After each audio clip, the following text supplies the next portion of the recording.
What's up, YouTube? Got another follow-up video on my World War II Zippo.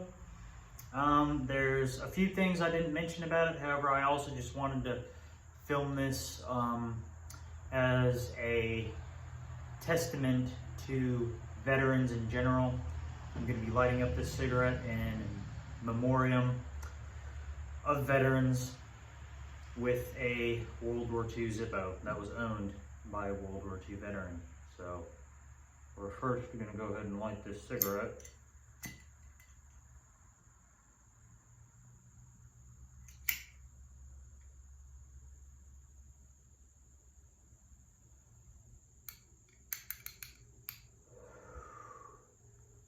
And once again, this smoke goes out to all of those veterans who have served in the United States military, or allied militaries, or militaries in general, period.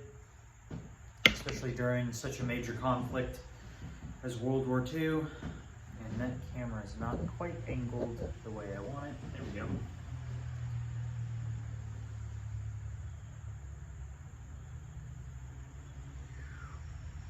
But some things I did not mention about this lighter, guys, that I really fucking should have in that video, but it got really, I was more captivated by the lighter in that video than I am now that I'm actually, you know, thinking about, like, explaining to you guys why I wound up with this lighter in particular, why I didn't wind up maybe with an older lighter, and I'm going to explain that to you. So there was this bid on the seller on eBay. There's a different seller.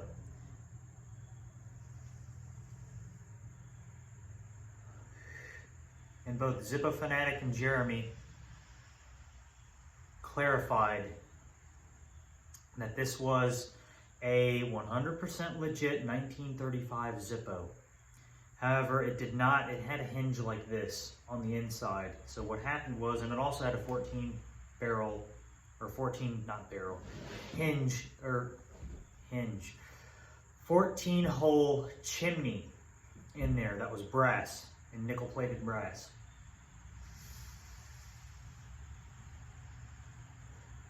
And what Zippo Fanatic suspected, which honestly most likely is true, or most definitely is true, whoever owned that lighter, for this guy and this person who had this eBay listing, there was two lighters. There was a brass 1990s that was labeled solid brass. It was just a brushed brass. I didn't give a fuck about that lighter, honestly. If I'm being honest with you guys, I was solely in it for that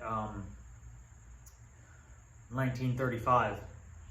And I stayed up over 48 hours, guys, constantly watching this lighter.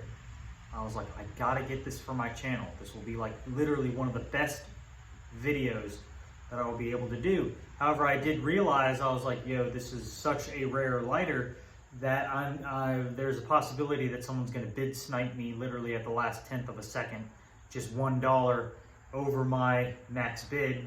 And I'm gonna tell you my max bid in a minute. At first, I wasn't going to be willing to pay over $250 for this lighter, guys. Then the more I thought about it, and thought about how rare this was, I wound up making my max bid on that lighter $400. $400 I was willing to pay for this lighter and its condition, being repaired pre-war and being a much before the war lighter. And someone outbid me right when it ended for $401 and I think 10 or 50 cents. So I did not wind up getting that, and I was kind of upset about it. I mean, I wasn't really upset like raising hell, like, oh, this son of a bitch didn't fucking stole my lighter. No, nothing like that. Because again, at the end of the day, I'm sure it's a collector or possibly someone just looking to flip it and sell it for like $700, which that lighter honestly in that condition was worth $750.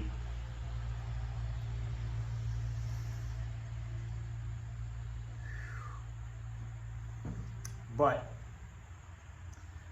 about a day and a half before that, I saw this one, and it was a buy it now. And the buy it now was a bit more than what I offered. And after I lost out on that 35, I was like, well, I gotta have something cool to do video on the channel, and that's when I put my offer in and everything, and wound up with this lighter for $200 when everything was said and done. And honestly, looking back on it, this honestly to me is a cooler lighter in one respect. It's not as rare, though it is still extremely rare. Don't get me wrong. I'm not trying to sell this lighter short at any capacity, but it's just not quite as rare as a 1935 case, like a legitimate 1935 case.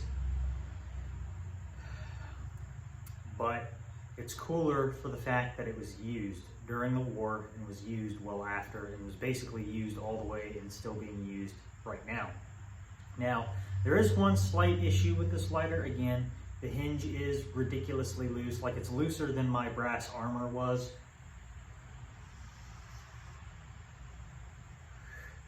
So again, like as you guys can see, like it moves quite a bit.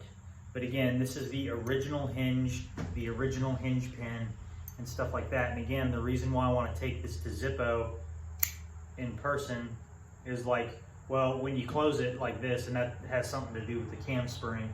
However, when Zippo tightens that hinge up, it will help get rid of some of that play in the lighter. However, once you take this insert out, guys, and you actually start like repacking it, like I just did off camera before filming this video, and you put the insert back in there, it really, like that part really like keeps the lid from closing. However, it does mitigate itself eventually, and as I use this lighter more and more, I think it's going to go away, honestly. But again, I do still need to deep clean that chimney as well as that cam, and the cam actually looks really weird on this lighter, and I'm going to show you guys if it'll actually pick up in this video. And once again, my nose looks really fucking weird in this video. I don't understand why. I have no clue why. It's weird, man.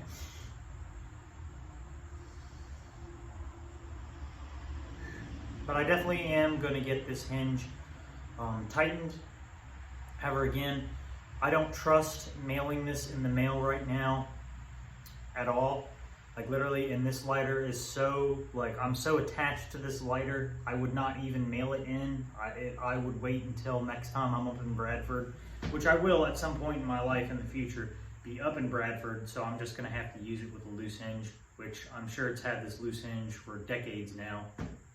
So it's really not hurting anything, having a loose hinge for maybe another year, year and a half, or 2 years. Because again, don't think I'm going to be carrying this on me on the regular, except maybe on occasion in a pocket like this that has a button on it, and I can actually, you know, notice the lighter, and I can actually feel it up against my chest 24/7, and it's not going to fall out because this pocket has a button flap on it. But again, I'm really grateful to actually have this in my collection now, guys. It was still worth every penny to me that I paid for it. Even after sales tax and everything like that, it was worth it, because honestly, guys, these are only going to get more rare and more expensive as time goes on, because more and more collectors are trying to find these, especially Zippo collectors and stuff like that. So if I can get in my collection before they, you know, get way too astronomically insane, like any pre-war Zippo that's original at this point is, then I'll be happy if I can have two.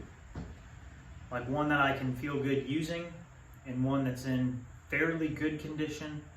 It can still be used, but fairly good condition, which, you know, it would just be nice to have one of those.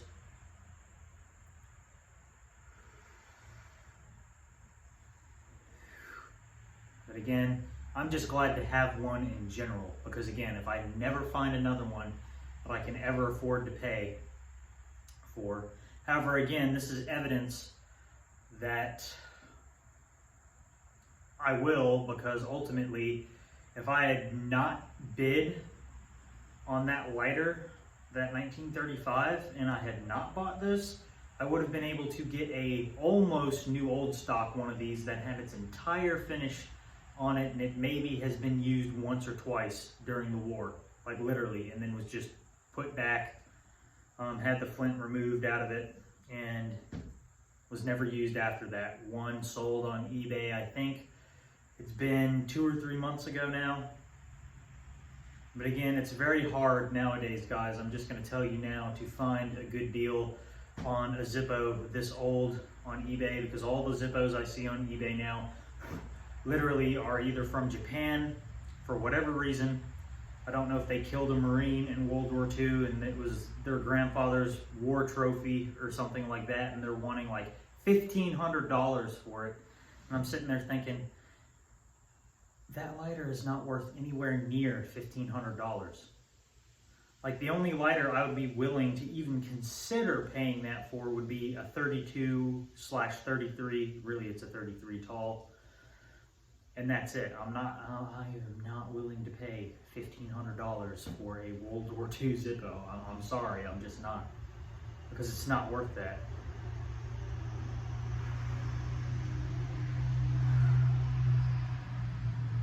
But Marketplace is a good place to look, guys. Marketplace. Now, granted, I have yet to see any actual World War II Zippos on there, but I have scored a couple of deals that are coming in the future, that are currently on their way, that I will have videos on in the future. One of them being a very interesting lighter, at least to me. However, this is getting too hot to hold, so I'm gonna go ahead and put that out. But anyway, guys, that's just a little video explaining how I actually decided on purchasing this lighter and kind of my thought process on it. Because again, like I told Zippo Fanatic and Jeremy, I was like, oh man, this 35, man, I just got to get this 35. And then when I didn't, I was like, well, shit, now I don't have a lighter to do a video on. And again, I'm not trying to sell this lighter short. I'm not at all, because honestly, I'm happier with this lighter just because of the history in this lighter that was not in that 35. Now, granted, with the company of Zippo, that lighter had a lot of history and was extremely rare, don't get me wrong. However, Jeremy told me something that I took to heart and was like, don't overpay for a very, very vintage old lighter like that because you think you will never find another one. And that was the same with this. I did not overpay for it. I got a fair price, what I would consider. Yes, it was expensive. It's not like I only paid 50 bucks for this thing or anything crazy like that. However, I had the money. I was willing to pay it for a historical item like this that actually has history in a war, whereas the other one didn't have history in a war. So I was willing to pay it. I was willing to pay that price. And again, guys, it's just, you have to justify sometimes being willing to pay an expensive price for something if you really actually want to be able to obtain that item, but you also have to put into play what Jeremy told me is don't ever overpay for a lighter because you think you're never going to get another chance at one. Because I can guarantee you there will be another chance, especially for a World War II Zippo.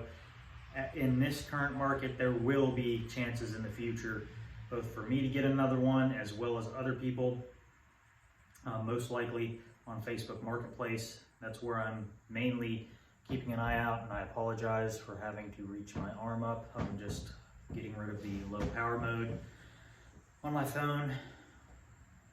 But again, I'm just really glad I was able to get this, and I didn't ever actually show it up close, and I'm gonna see if I can get the camera to show, which it's not really wanting to, that engraving. However, again, on the thumbnail of my first video, I do actually have a photo where it shows the engraving on this lighter. You can kind of see it there, just a tiny bit. It kind of goes like that. I can guarantee you whoever the original owner back in World War II who owned this lighter, I'm sure he was the one who etched that out of the black crackle just so his name would be on it, so he wouldn't get confused with other people's lighters if they had maybe a Sherman Park lighter or no, it's a Park Sherman lighter, because I know Park Sherman was making lighters for troops during World War II as well. However, they're not as sought after as Zippo.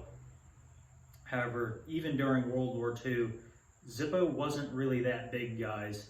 It wasn't until the publicity of the Zippo lighter during World War II that it got such a great and, you know, prestigious, oh, this is like literally the best lighter that you can have if you're an American GI. Now granted, again, the other side, at least in Europe, had the MCO lighters, which I do have one of those coming. That's new old stock that I bought that came from Restoration Hardware. And again, I will be doing a video on that. It'll be here this coming up weekend. However, I will be out of town this coming up weekend for my grandfather's birthday. But once I get back, it will be here waiting for me to do a review on. So that will be nice. And I don't really want to compare both of those, like this one side by side yet, until I get the hinge fixed on this, just because I honestly don't feel it would be fair. And especially this is a much older lighter than that one. And again, I'm not willing to pay several $100s for a World War II MCO lighter. However, if I come across one for a really good price on Facebook Marketplace, I just might pick it up. But again, I just want to get one that's new old stock that I can create a history with myself with on that lighter. And I do also want to get a new old stock MCO Junior as well, which I found a seller who has one of those. Now granted, again, I'm going to have to pay $40 to $50 per lighter for those. However, that's still notably less than this wound up costing me. But again, this has history behind it, whereas yes, MCO has history behind it as well. However, MCO, these MCOs that I'm looking at, yes, they're authentic Austrian MCOs and they're not cheap, shitty Chinese, Japanese clones. However, they're new. They don't have the history that this lighter has behind it, because again, I'm literally holding and using in my hand a piece of history. And I did wind up finding out that I did not fill this lighter up quite enough when I filled it in that first video.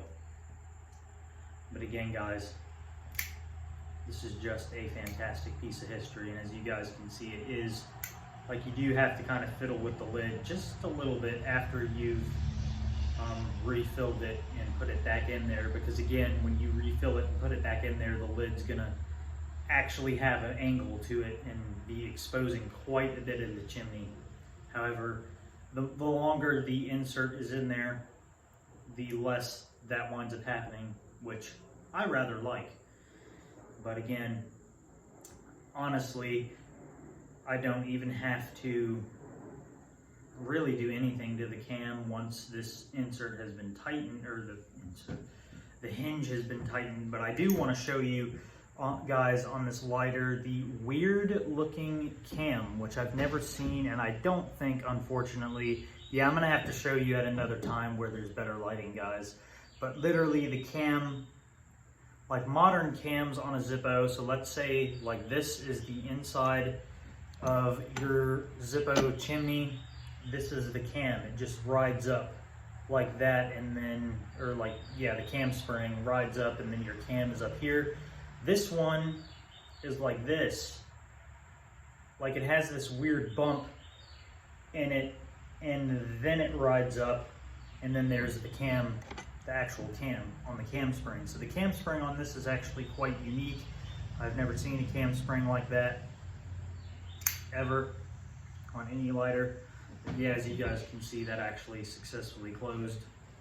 And again, this takes time for it to, I guess, resituate itself in there. I don't really know why, because again, anytime I pull this insert out and then put it back in there, it just takes a while for it actually to seat back, for the lid to seat back properly. But again, once I deep clean clean the chimney on this lighter, that problem will be fixed. But I just wanted to give a little bit more insight on my reasoning for purchasing this lighter and stuff like that, and how I actually wound up with it, because I didn't actually go into any detail in the previous video because I was just in awe that I actually have a World War II Zippo now. But anyway guys, if you like the video, like, share, comment, subscribe. Anything you do helps, and I will see you in the next video.